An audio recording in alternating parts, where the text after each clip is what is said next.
I tried to live like that for most of my 20s, and unfortunately, it did not work. I have all of this time now, so now I'm just gonna spend all day creating, crafting, being inspired, and being motivated to make beautiful art. That is not what happened.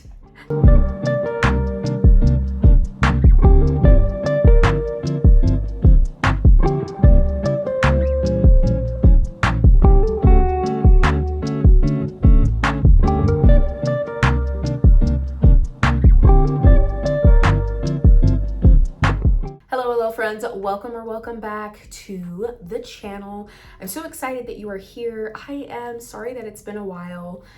I actually was planning on getting a few videos up last week, but unfortunately my dog fell ill and he's only got a couple of weeks left here. So my brain has been quite a bit scattered, but I wanted to get this one out because I think it will be helpful, and it is directly related to everything that I'm going to be diving into further in my new podcast called Side Quest of the Week. It's a cozy podcast for cozy creatives, for people who are just kind of tired of doing the hustle thing and trying to create within these really strict formulas and molds and at breakneck speed.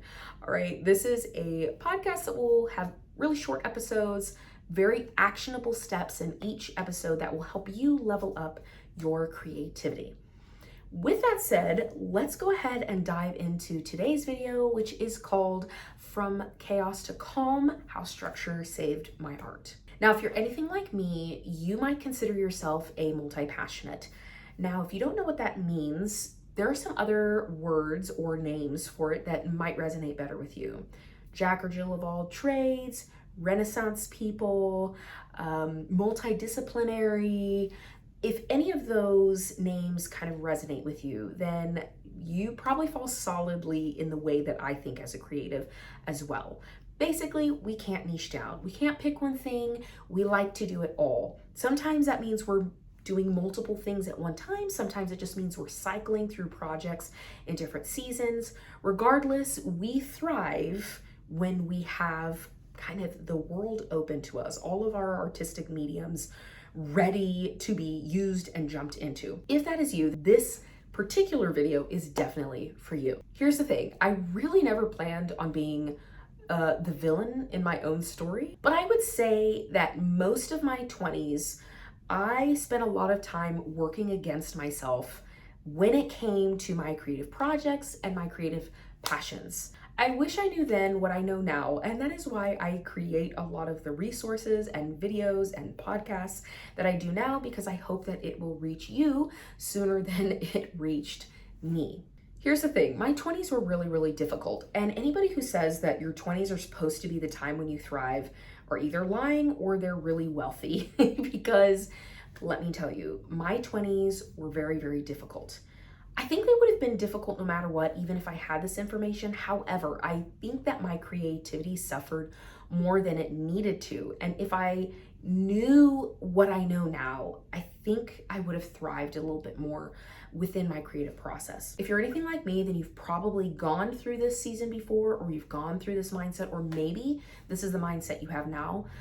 It's this idea that because I'm a free spirit, because I am a multi-passionate, because I can't pick one thing, therefore, when it comes to structure, time management, organization, goal setting, consistency, discipline, I don't need any of those things, because in order for me to truly thrive, I need to have no limits set on me. I need to just kind of have a blank page and make it happen. I tried to live like that for most of my 20s, and unfortunately, it did not work. It really did not work.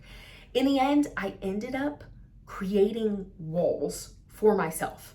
What I was trying to do actually created more walls for me to overcome. Here's the thing about the spontaneity trap. As a creative, you absolutely need spontaneity. You need it.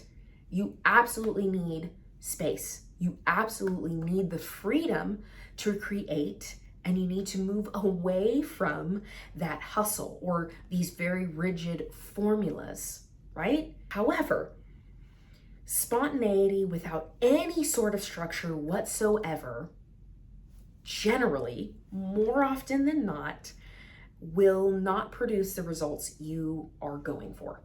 Let me give you an example. I've had a lot of jobs in my life, but for a while I was in that very traditional 9 to 5 space. I was a bank teller at the time, and I thought, you know what?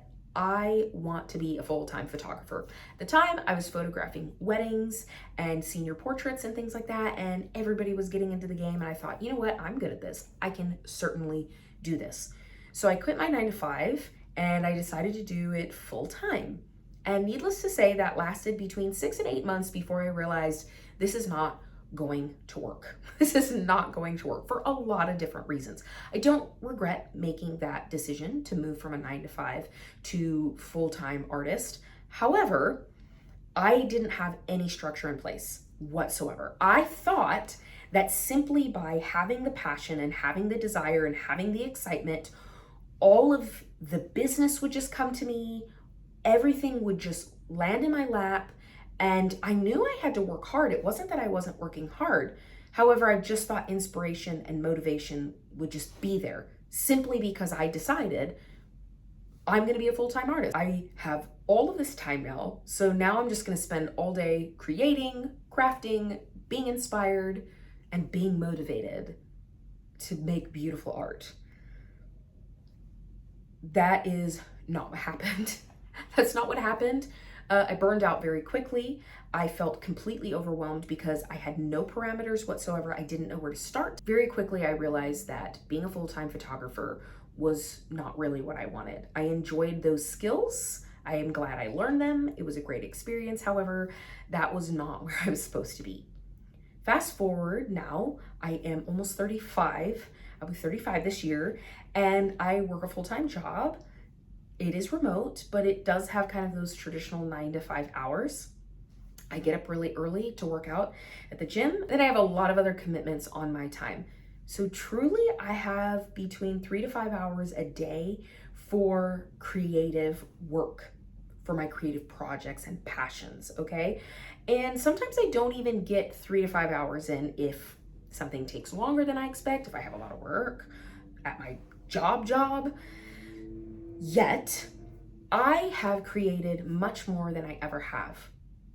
Why is that? When I finally had constraints on my time, I valued my ideas enough to start putting boundaries around them and realizing if I want this to happen, I'm gonna have to get a little bit more organized. What these two realities taught me is that it wasn't structure that I hated. It wasn't structure that was actually killing my creativity. What was killing my creativity was trying to fit my process within the traditional time management and organizational tools afforded to me. Now, there's nothing wrong with these intrinsically. However, these tools are generally made by already organized people for other already organized people. They're very task-oriented, whereas for me, as a multi-passionate creative, I'm very idea-oriented. I am motivated and pushed forward and organized around an idea rather than tasks, rather than time. However, I still needed time management and organizational tools. This is where the major switch happened for me. Instead of rejecting all of this, I decided to start retrofitting everything. Absolutely everything. I started looking at all of the things that I actually liked about organization and time management tools. I started to look at the ways in which they worked. Why are they so time tested? Why do people love them? Why do they work, but just not work for me? Once I got down to the nitty gritty, I realized I really need structure. I need a framework. A blank page is very scary to me. I need some kind of basic parameter of what am I doing on this blank page. Once I have that, everything within there is completely spontaneous. Well, maybe not completely spontaneous, but my spontaneity has the freedom to roam. But I need some sort of framework to get me started. And that's why I created my own flexible framework. I'm going to be talking all about it on my podcast this first season, and this is something I talk about a lot on all of my social media platforms. I call it the idea crafting wheel, and I'm going to start talking about it more here as well.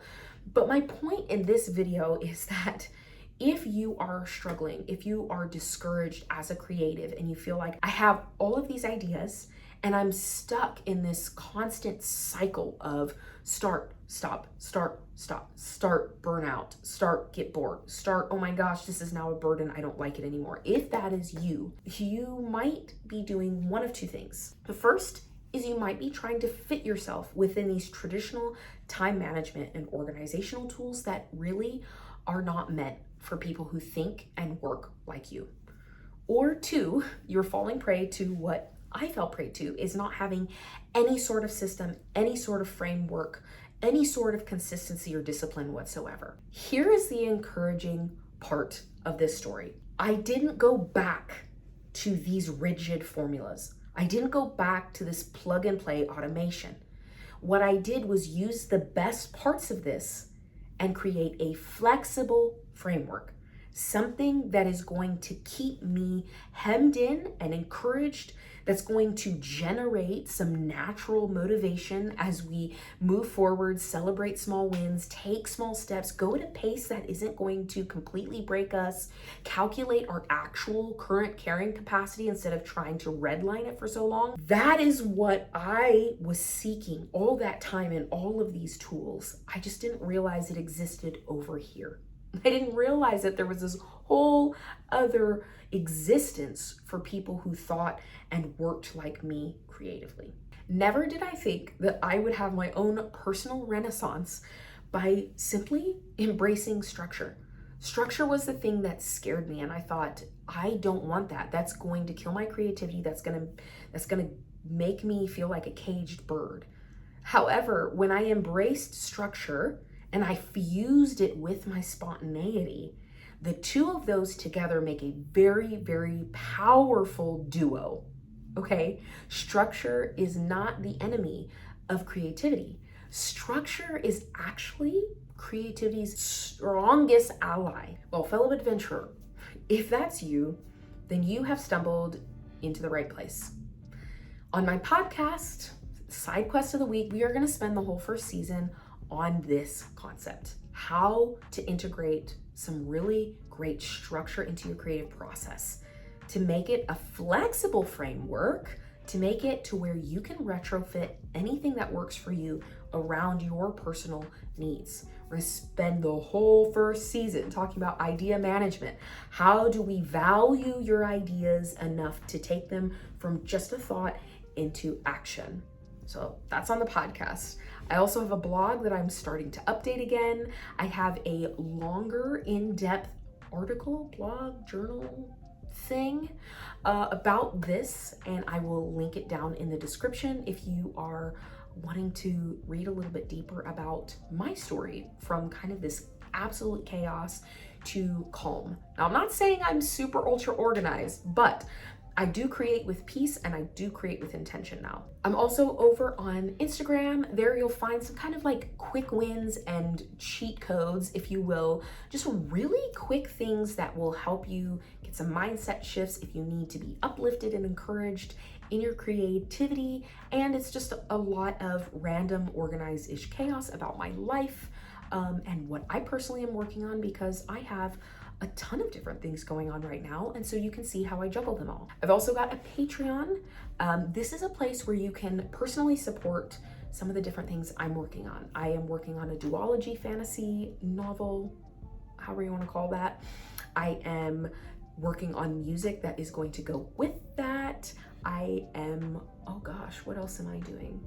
Oh, I'm creating a massive resource library specifically for multi-passionate creatives. My goal is to have kind of these weekly cheat sheets based on these YouTube videos and the blog and the podcast, where you can have just these really quick PDF cheat sheets to just kind of like checklist with yourself, with your projects, with your process. So there's a lot going to be going on there. So you can check me out on Patreon there. Again, everything is linked down in the description. So if you are just needing some kind of help that doesn't come in this perfect little formula. I know you have to market yourself and put yourself out there. I get it, but I'm more of a like, hey, how do we retrofit what is out there to work for you? If you need that, then welcome. I'm so glad that you are here. I will see you soon. I will see you on the next video. I hope this was helpful. Please let me know what you think in the comments. Please be nice, because I'm sensitive. I will talk to you later. Bye.